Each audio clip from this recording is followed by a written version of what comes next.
Video जर आवडला तर मित्रांनो चॅनलला सबस्क्राईब करायचं आहे, सोबतच व्हिडिओची लिंक मित्रांपर्यंत शेअर करायचं आहे आणि व्हिडिओ आवडल्यास व्हिडिओला लाईक करायचं आहे। प्रश्न बघा, एक रेल्वे 240 मीटर लांबीची असून एका खांबास 18 सेकंदात ओलांडते, तर 360 मीटर लांबीच्या प्लॅटफॉर्मला किती वेळात ओलांडेल?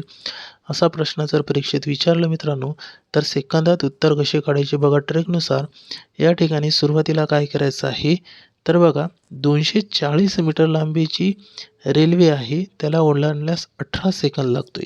मग या ठिकाणी लिहायचं आहे 240 बरोबर किती सेकंद, 18 सेकंद लागतोय।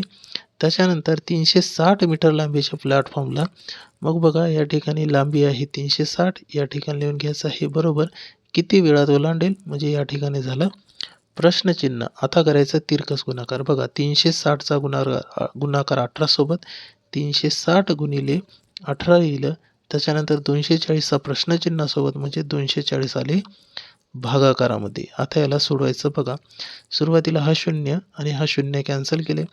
आता बघा 12ने या दोन्ही संख्येला भाग जातो, 12 दोन्ही 24, 12 त्रिक 36, या 2ने 18ला भाग देऊ, बे एक बे, 92 18, 9 गुणिले 3 शिल्लक राहिले, किती आले 9 त्रिक 27, 27 सेकंद इतका वेळ लागेल। किती लागेल?